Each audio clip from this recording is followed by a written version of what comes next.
Hey guys, I'm Eddie. And I'm Justin. So our project is Secure Text.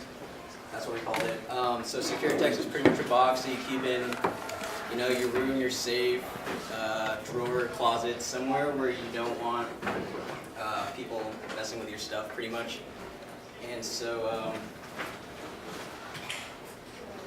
our idea came from when we were brainstorming. We wanted to come up with something that would benefit the average college student. And so we came up with like a security system and something that would give you immediate updates and was somewhat inexpensive.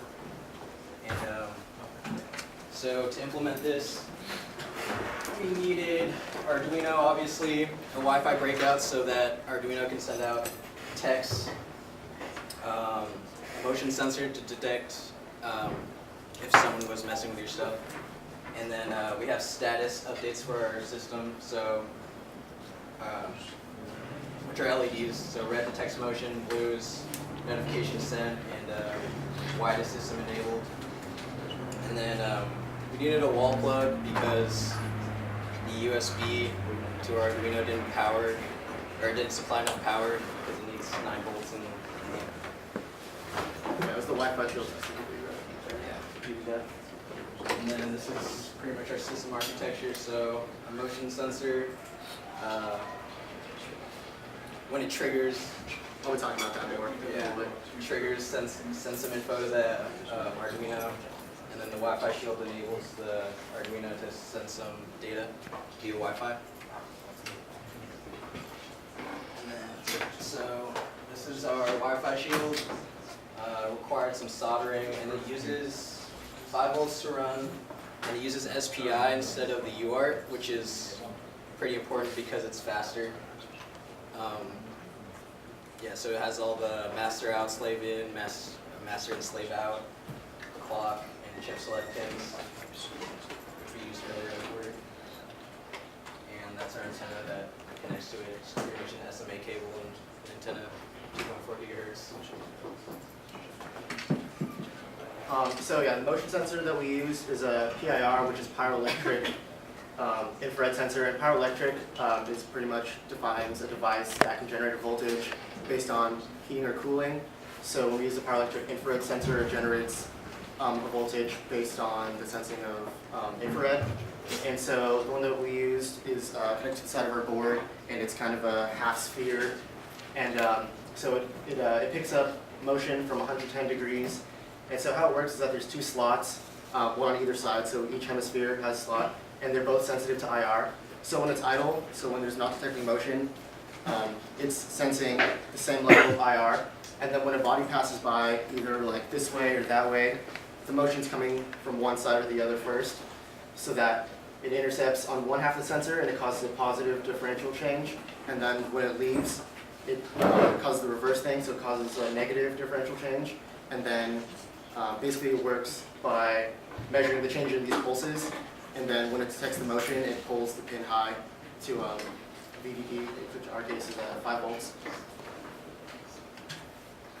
And yeah, this is just a diagram of how it works. First it comes in from one side, and then motion is detected here, causes the positive, and then when it leaves here, causes the negative, and then it measures that difference and pulls the pin high. Yeah, so software we needed for this to work was, we used an online service called Twilio, and that provided the phone number that would be where I would get the text from. So they would be the ones that would be sending the text. And then I used the Tembu API, which handled the requests and send messages. And so they had a little Arduino API, which would you implement the logic, in which case would you want to send a notification. So that would send a request and then call the send message function, and that would send it to our phone.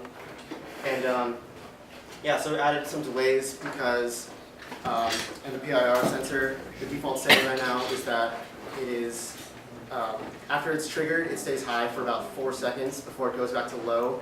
So because we wanted it to, after it detects motion once, stay on and keep doing that, I implemented just a manual software delay to compensate for that 4 seconds that it stays on, so it waits for it to go back low before it starts triggering again. And what's nice is that it doesn't have to be on the same Wi-Fi network as my phone, so I could leave this at my house and then just get a notification wherever I am, because it's connected to Wi-Fi, but my phone doesn't necessarily have to be connected to Wi-Fi to receive the message. Yeah, so things we would change, improvements would be battery powered. Right now it's connected to the wall outlet, and that could be limited depending on where you want to put it. Ideally, they might not have a wall outlet nearby. We were going to use batteries, but since the Wi-Fi chip itself needed a lot of current, the batteries wouldn't last that long, and so we just thought, for safety, 5 minutes probably. yeah, not that long. Yeah, so also we can control the system remotely, like turning it on and off. And one thing we tried to implement was a program called Blink. And so Blink is like an app on your phone. It's in iOS and Android. And basically, you could control pins on your Arduino remotely. You could have like sliders, you could have buttons, and using Wi-Fi, you could control pins, and also you could hook it up to outputs, and there's like meters. And so we weren't able to implement that, but that's one way you could have done it. Also, right now, it can only send a message to one phone number, but it might be helpful to send it to multiple. If like someone's in your house, you want to send it to all the people who live in your house, for example. But right now, it only sends it to my phone. A better box. Our box right now is sufficient, and it was made by someone who's specialized in packaging, so they cut out the exact sizes for like the antenna and the cables and the LEDs, for example. And again, messing around with the delay times of the sensor. There was a way to change it, but it involved some soldering, and we didn't want to, like break it or anything, because we wouldn't have time to get a new one if somehow we broke it, essentially. Okay, so yeah, I'll pull it up on my computer so that you can see from here. I have using serial, I have it just telling me what it's doing, and then I'll explain. I think it's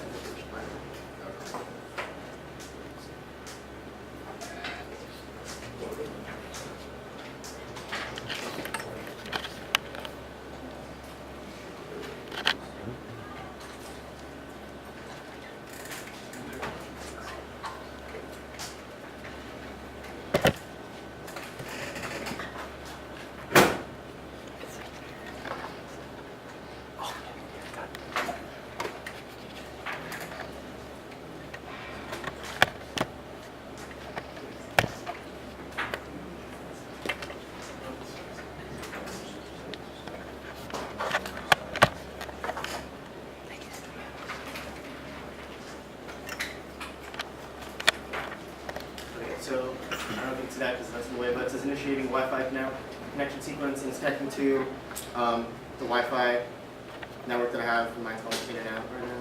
Because I don't know if it would work on the school computer because you need to log in, so I'm just casting my own from my computer. So this is the antenna, it's going to look for it. Okay, and it's successful. And now initializing the motion sensor. So right now it's printing out what it's reading, and right now the white LED is on to let you know that it's working. And so if I were to put my hand in front of it, it says motion triggered, LED goes red, blue light goes on, immediately got a notification, and I just got a text on my phone that says motion detected. So it's pretty quick. And then, oh, I was in front of it, I got another one. But yeah, so it waits that 4 seconds for it to go back low. And yeah, so basically as long as there's motion, I will keep getting text messages on my phone. And yeah, that's our project. Any questions? Can you hold it up, please? Yeah, oh yeah, here I'll show you the inside of it.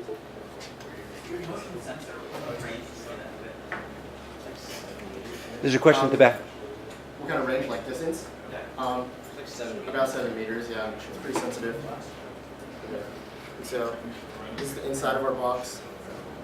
Hooked up the Wi-Fi thing, connected to the antenna, and then the 3 LEDs.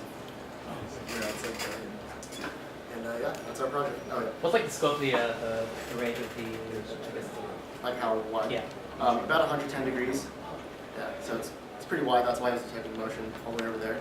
Eddie was standing there. But, so yeah, it's pretty sensitive, but I mean that could be helpful. Detect like the slightest motion, even if you're not directly right in front of it. All right, thank you.